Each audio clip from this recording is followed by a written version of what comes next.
Hi, Cosmic TV. How is everybody doing today? Hello, hello. Happy Friday. Welcome to Cosmic TV. For those of you who are not familiar with Cosmic TV, welcome. For those of you who are back and have been here before, welcome back. I love having this beautiful spiritual family together. Cosmic TV is really like a spiritual and metaphysical Netflix. So this is really your opportunity to connect with other light workers, other shows like this. You can access courses. You can access films by conscious filmmakers, and you can find Cosmic TV here, of course, on Facebook, but also at cosmictelevision.com and on the App Store under Cosmic TV. So definitely say hello if you are here live or on the replay. Let me know where you're tuning in from so that we can really feel into how collaborative and expansive this spiritual family is.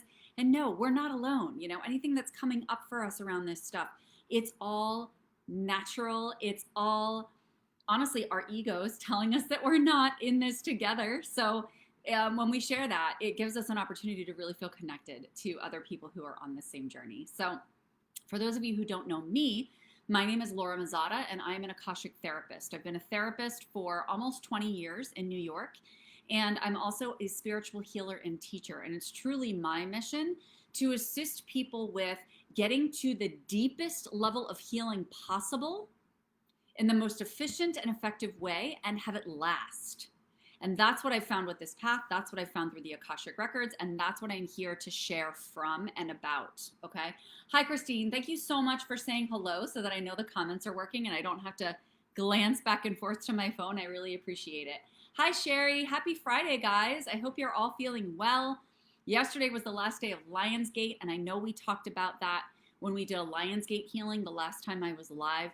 So still continue to take care of yourself, to rest, to hydrate, and to really take care of your energy over the next couple days as this energy is kind of tapering off and leaving our field. So the live today is really, really important. I can't stress enough how critical it is for people to have awareness about what I'm going to be bringing through from the AKASH today. And I do have some information that I've already downloaded, but I'm also going to be tuning into them a lot today and allowing them to bring through really current information for you guys. Hi, Joy. Hi, Kirath. I owe you a message, Kirath. I'm going to message you back. Oh, good. I'm so glad all is well, Christine. So, yeah, this today is about our addiction to food, right? Or your addiction to food. And what's really interesting is that a lot of people think, well, I don't have a food addiction, or, you know, I don't binge and I don't restrict my eating. I don't purge, you know, those are eating disorder symptoms, of course. And I've been an eating disorder therapist actually for almost 20 years. I feel really, I've been, sorry, I just looked at Christine saying I feel, or I felt really whacked. Oh my gosh, right? So much energy. I have never in my life experienced a Lionsgate portal like this one. Never. And it was phenomenal. Some incredibly deep truths that were not necessarily comfortable to face, but they were absolutely life-changing. I mean, seriously, like ridiculous aha moments for myself and for my clients and for my loved ones. And the energy, the intuitive energy, I mean, I think I wrote posts and content for the next 3 months. It was just like pouring through. And the problem is that I was doing it all in writing because it was all my own personal healing. And so I'm like, I had to contact my team and say, can you help me type this up? Because it's just so much coming in at one time. But it's all good, right? It's all assisting us with getting to our highest good in every moment, but also to our soul's purpose even more efficiently. So continue to open your field to this energy for the next couple days, okay? So this is really important because a lot of people think if they don't have those symptoms, those quote unquote eating disorder symptoms or binging symptoms or emotional eating symptoms, that, you know, if they don't have those, then they don't have an addiction to food. And I'm here to tell you that that's not correct. I'm here to tell you that there's deeper awareness to have around some of this. And it's really important for us to all recognize the role that it plays in our lives and how it shows up uniquely for us. Okay, because one of the things that's really important to understand on the spiritual path and on the healing path is that attachments are extremely unhelpful for us. In fact, they interfere with our ability to be able to fully surrender to the spiritual path and to our higher self and to our soul's calling. Okay, So attachment to food is one of those attachments, okay? And this can be a very complex topic because, we need food to survive. We need food to survive. We need to fuel our bodies. We need to eat in a way that helps sustain and maintain our health and wellness, okay? So it's how do you not stay attached to something that is required for survival, right? Really, really interesting concept. So I'm going to give you a brief story here that the reason that this came up for me, of course, as I said, I've been doing a lot of my own healing work lately. I mean, I do it all the time, but it's been really, really, really deep and intense, which is exciting. But so I think a lot of you know, I had gallbladder surgery. I think it was like 4 weeks ago at this point. And there's a whole other story behind that. But obviously, when you get your gallbladder removed, there's a lot of digestive issues that can occur afterwards. There were a lot of digestive issues beforehand as well. But what's interesting is you need to modify your eating for a period of time, and sometimes longer than that, after gallbladder surgery. So I've always known that I'm a foodie. I've always known that I love food. I get very excited about food. It definitely helps my mood, for sure. And so after gallbladder surgery, it seriously highlighted how attached I am to food. And it's interesting because I've always approached this idea of attachment to food, and not attachment to food, but really addiction to food in the from the mental health perspective, right? And I've gotten feedback from the AKASH on some of those things. I think I did a video once on here about anorexia and binge eating and things like that. So those are all helpful strategies and tools, but they didn't go as deeply as this insight did. And so that's why I was like, people need to hear this. Everybody needs to hear this. So I wanted to share it with you because I just feel like it's really vital in terms of deep excavation and understanding of ourselves for our path. Okay.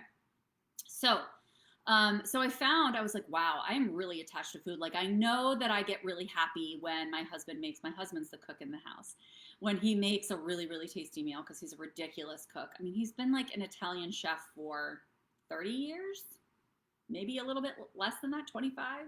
So I'm a good cook, but like, why bother when he's phenomenal? So anyway, so I realized that it wasn't just, oh, I get excited about food and there's an emotional connection there, and that I start getting kind of cranky and about, well, just in general, if I need to eat, right? Which can happen to a lot of us, especially if we have blood sugar issues. But what I realized is that food was my safety. And I was like, fascinating. Like, my nervous system felt ungrounded. I felt anxious. I felt unsafe. And this was fascinating to me because I was like, whoa, like, what's that about, right? Like, how is it that I don't feel safe? Like, I know that I get really excited about food and there's some emotional connection there, which is a separate issue to work on and one I've talked about in previous videos. But this was really around connecting food with safety, right? So how many of you would feel unsafe without food, right? Like, of course we feel unsafe without food because if we don't eat it, we do not survive for a period of time, right? But I was thinking about this at a deeper level. And this is the important part. Well, there's a lot of important parts here, but this is a very, very key point that is very important for you to take home, which is I realized I'm working with a doctor, a functional medicine doctor, for my autoimmune. And oh my gosh, I've healed so beautifully. It's so wonderful. And yes, I'm still on the road, but it's amazing. And so one of the things she found is that she found this, she found that I have PCOS, polycystic ovarian syndrome. And it basically means that your testosterone's really high, my estrogen's off the charts, which can happen when you've had PCOS chronically. But this is something that none of my doctors had ever found out. And it's something that has existed since the time that I was born. And well, since the time I was young, very young. And has persisted throughout my life and created a lot of other health issues for me. But what was interesting is that when I was young, I felt like I was hypoglycemic because I would get all the symptoms of hypoglycemia, but then every single time they tested me for hypoglycemia, I was like 1 or 2 points off, but usually just 1 point off of being diagnosable as hypoglycemic. Well, my functional medicine doctor is saying, well, of course you're hypoglycemic because you have all of the symptoms. It doesn't matter that you're 1 point off. Everybody's body's different, right? But so this was very interesting information for me because it wasn't just this cognitive or energetic or spiritual attachment to food as a safety. What I now understand is that this is a physiological connection because people with PCOS have the hardest time regulating and managing their blood sugar. It feels impossible to them. It's not impossible, but it feels that way to them. And it's something that can be very challenging to get under control. So I was like, oh my gosh, this makes so much sense. So now I know from a cognitive perspective as well, why food provides me with so much safety. Because when I would start to not feel well, so anybody who has blood sugar issues or anybody who has even autoimmune issues or chronic health issues, it would be very important to explore this. Because what you understand then is there is a physiological underpinning of this attachment to food. It's not just psychological. It's not just, oh my gosh, there's patterns that have presented in my family or in my ancestry. And I firmly believe that even though we can find a physiological undercurrent going on, that still carries our ancestry. That still carries our past life energy. That still carries some codes from previous versions of ourselves, okay? But it's also important to take each layer of ourselves as its full layer, like give it its full attention. So it's focusing fully on the physiological piece. It's focusing fully on the cognitive piece. It's focusing fully on the emotional piece. And by the way, the emotional piece always comes last to come around. You need to shift your physiology first, then you're going to shift your thinking, then you're going to shift your emotions, and then you're going to shift your energy. All of it is energy. And if you work with your energy, you can attack all layers, but each one deserves its full attention. And so I found this fascinating because it's this concept of when I would start to not feel well, I would eat something the way that I was used to eating, and then my body would calm down, my nervous system would feel safe, and I would feel well again. Okay? So how many of you can relate to this? Let me know if you either know somebody who can relate to this or if you can relate to this on your own. Because realizing that it was a safety, first of all, I needed to change my story around it. We need to change our mindset. We need to change our story around, I'm still eating to soothe my physical body, to bring my physiology, say that 10 times fast, to bring my physiology into greater homeostasis and balance, one that is really unique to me and the homeostasis that my body particularly likes and where it operates at its highest level of efficiency.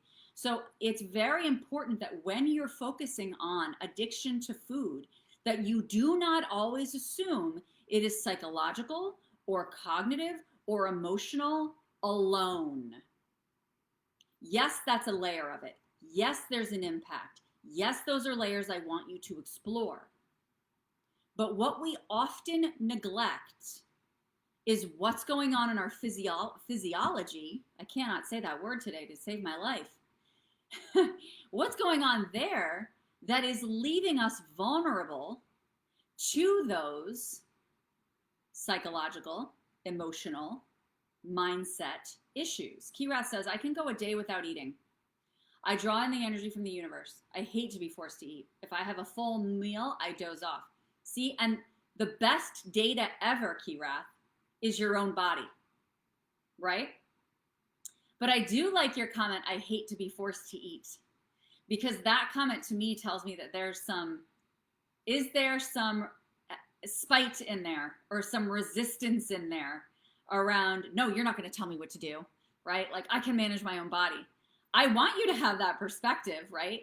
In a way that's very loving and compassionate to them and yourself. Like, I am so in tune with my physical body and how I feel and my own balanced wellness whether we're talking about, again, my body, my mind, my spirit, my emotions, I'm so good at it that I'll let you know if I need some support, you know, or if I need some guidance or direction around this. And some people do practice intermittent fasting. Hi, Kelly. Thanks so much for being here. Yeah, exactly, right? Like, this is so common. And that's why I was saying, like, share this sucker out. And thank you for sharing, Kira. Tag people that you think can benefit from this. Because this is somebody like, I don't have an eating disorder, right? Like, even though I would get really excited about certain meals and I'm a foodie and I love that stuff, you know, I did not think it was a very unhealthy attachment to food. But what I'm realizing is that when you rely on anything in this earth, and you're so attached to it, you're limiting yourself. You're squeezing the energy. You're not allowing flow. And you're not fully surrendering. So the best option here is really what Kirath was talking about. Listen to your body. Allow your energy to guide you.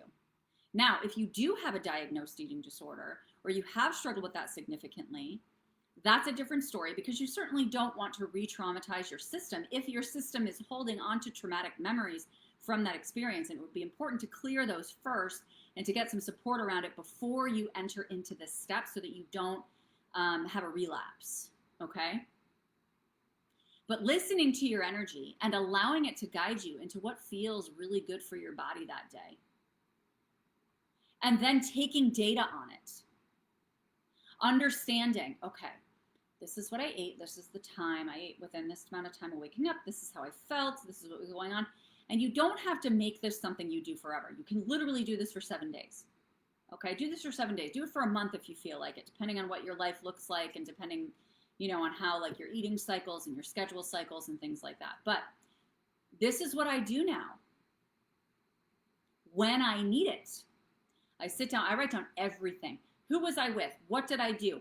I chronicle my day after it's done so that I can gather data and get some insight as to how is my body responding when I eat this often, or when I eat this type of food, or when this person's around, I have trouble eating, or just starting to get an awareness of what makes you feel well and well at all layers, and what makes you feel like, well, to be honest with you, I don't even want you to focus on what makes you feel bad. I want you to focus on what makes me feel well, and then what makes me feel even more phenomenal. You know what I mean? Because we obviously want to pick a pattern here that works for us, that supports phenomenal, right? We don't want to just be okay. Like, oh, I'm just doing this to be well. No, I'm doing this to be a fucking badass. Like, I'm doing this to be amazing, right? Cassidy says, in recovery, I found that food is so easy to rely on because it's a physical representation of the psychological. Control, love, connectedness. I love that so much. It is. It's so easy to rely on. It's that tangible thing. And it was so interesting, and I was actually sharing this with Cassidy earlier, is last night I was feeling like crap because I started a new supplement, and it was kind of hurting my stomach a little bit. And so I came into my meditation room and I laid down on my meditation pillow. I have a giant round one. I actually just took like a Papasan cushion and put it down and then put my meditation pillow on it. And that's brilliant, by the way. I highly encourage it. Because then you can align, I'm looking at it right now, you can align all the crystals around it. So you're like surrounded in a crystal grid when you're sitting in the middle. It's freaking awesome. So anyway, so I came in here at midnight because I could not sleep and I was not feeling well. I felt like I was going to crawl out of my skin. So I laid down on my pillow, and I put a crystal, a giant heavy one, on my lower belly to assist with my digestion, and I turned on healing tones, and man, I was out, and I was so cozy and so comfy, right? And so what is that? That's exactly what Cassidy was talking about. That's tangible, right? I grabbed a crystal. I laid down on my comfortable cushion. I came into a space where the scent really makes me happy, where the energy makes me really happy. I turned on tones, which are also tangible to our physical body. And so it's saying, yes, the tangible helps us feel like we're more in control, right? And helps us feel connected. But I also encourage you to explore other ways because there's infinite ways to do everything, right? We're in an abundant universe. So it's being able to identify, wow, you know what's so cool is that I was really hungry at that time too, but I also knew that that would agitate my digestion, you know? And so if you're avoiding food because of cognitive distortions or negative body image or, you know, negative thoughts about yourself, that's different. But listening to your physical body and allowing that to say, yeah, I'm hungry, but you know what? I'm going to give myself a tangible. I am going to give myself a tangible. I'm going to give myself connection. I'm going to give myself love. I'm going to give myself control, right? And it like lulled me to sleep like a baby with a giant smile on my face. And so it's really cool to be able to explore and uncover all of these new elements of these basic things that we experience in our lives. And it's so important for us to understand them at a much deeper layer as well. So Joy says, I had my gallbladder removed in 1978 after experiencing severe back pain and learning I had a blocked duct. Since then, I ask my body if it's hungry and what it wants to eat, and it guides me to foods that are satisfying, varied, nutritious, and comforting. I eat fresh, organic, and mostly home cooked since I do not want preservatives. Yep, welcome to my life. Thank you. And just so you guys know, look what Joy just wrote. I want you guys to copy ask my body if it's hungry and what it wants to eat, and it guides me to foods that are satisfying, varied, nutritious, and comforting. I eat fresh, organic, and mostly home cooked since I do not want preservatives. Just copy that, highlight it and copy that and make it a mantra. Speak it into existence. I ask my body if it's hungry. Decide. I am choosing to allow myself to listen to my body, to allow that energy to gently and compassionately guide me. Thank you for pinning that comment, Cassidy. So Joy's comment is pinned. You guys can copy that. I want you to use it as a mantra that you very demonstratively and boldly state to be able to sink into and say, I claim this. Okay? You need to decide. First comes the decision. Now, like I was saying earlier, when Keyrath mentioned, you know, he can go a day without eating. I cannot. Well, I probably could, but people with autoimmune disease should not do intermittent fasting until they're healed, okay? And so it's really not recommended to do that because you're really going to throw off when your blood sugar is off, it can spike and trigger autoimmune flares. So you want to be really careful if you have autoimmune disease or any kind of immune dysfunction with playing with intermittent fasting and not eating for a day. So if that's something that's coming up in your field, it could also be because your body is really used to a different schedule, right? So it's listening to physiological cues, but it's also listening to your gut. How many people here know human design and know that they are a generator or a manifesting generator? Let me know in the comments. Hi, Tammy. That's okay that you're late, honey. You can always watch the beginning on the replay. So yeah, so what this shows us, right? When we are attached to, yeah, Kelly, I think you're a generator, right? So yes, we can listen to our body's physiological cues, but we also want to listen to our gut.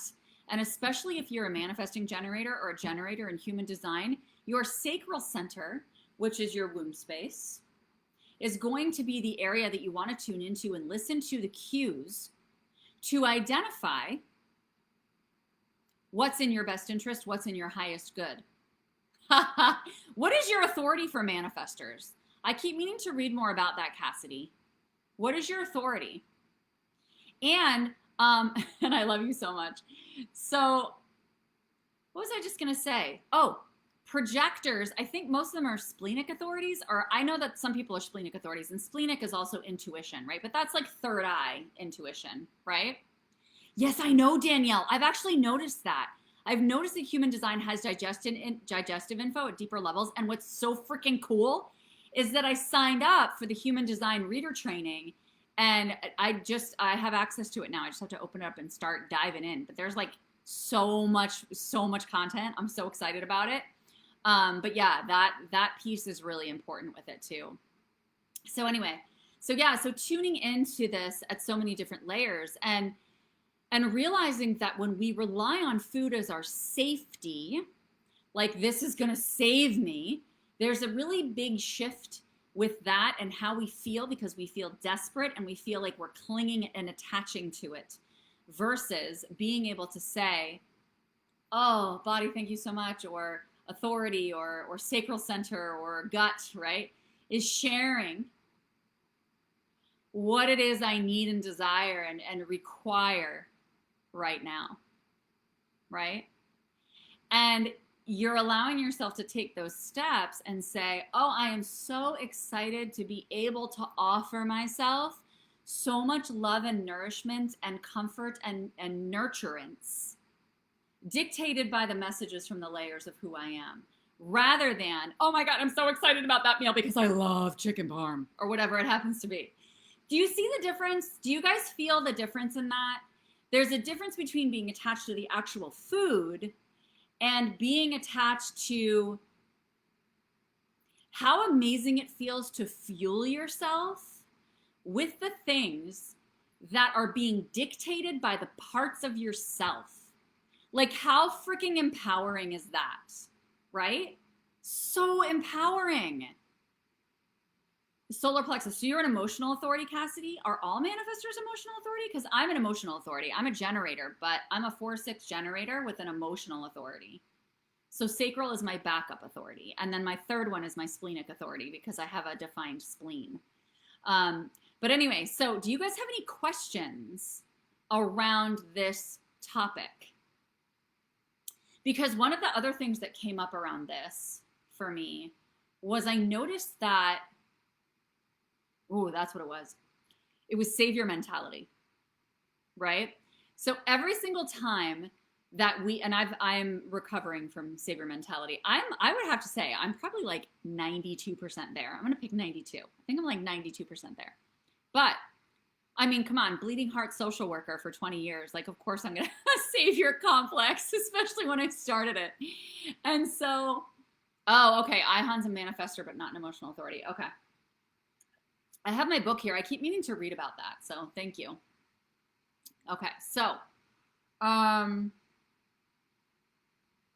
see, got to go back to what I was saying. Cue me.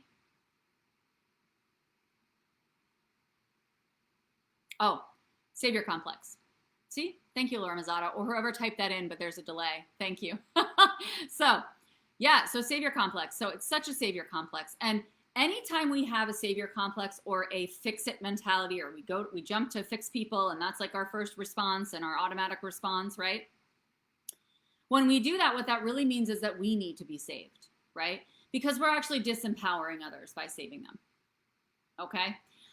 We're disempowering them because we're taking away their opportunity to endure and experience and fully feel whatever they're going through so that they can learn their lessons and move forward with their soul's purpose. Like, when we dive in and interrupt that natural process, it's actually disempowering other people. And so when we get into savior complex or savior mentality, it's really about the fact that we desire to be saved, and it's good for us to tune into our inner child and who we are and identify, where is it that I currently need extra soothing, or somebody to just, like, something that I just want taken away because I'm just like, oh, I just need this taken away. And so again, like I said, that was something that I was recovering from, which means that I was somebody who really needed and wanted to be saved. And I feel like this was one of my final pieces, because I realized after my surgery, and I would like go to eat and I'd just be like, oh, thank God. You know what I mean? So it was like, oh, the food has saved me once again. You know? And so what does that mean? It means that I'm not regulating my blood sugar properly. It means that I am not listening. Or, well, I shouldn't say that. I listen to my body really well. It means that, you know, as we shift and change, as we grow, we actually, you know, our bodies change and our mindset changes and our emotions can change. And so it's also just being patient with yourself and realizing that, like, you're just learning a new way. And you're learning a new way that's in your highest good, that's moving you forward toward that phenomenal version of you. Okay? So let me see what Danielle says. I think manifestors can have any authority. Their specialty is they have a defined throat. Thank you. That's what I kept forgetting. Yeah. Cassidy, that's so true. So yeah, so I think that's the other piece to realize here too, is that if this is something that you find yourself feeling a little frantic or desperate about, or not even, because I wasn't feeling frantic or desperate at first when I was, when I was exploring this, but it was really just like an awareness, it was just like an awareness of, oh wow, like I really have, this is not just like an emotional thing, this is like a safety issue for me. And so being able to shift my zone of safety, shift my foundation of safety, my holding container, my little bird's nest, whatever you want to call it, to keep me safe and comfortable, shifting that to my soul, reminding myself, right, that that's my soul, that there's other tangibles I can pull into my experience that do not involve food to assist me with that safety. It's turning toward my inner child and cleaning up any energetic remnants there that are interfering with my inner child feeling safe. Okay? So I thought this was brilliant. I did. When this came through the AKASH, I was like, oh my gosh, that's amazing. And I was like, I have to share this with everybody.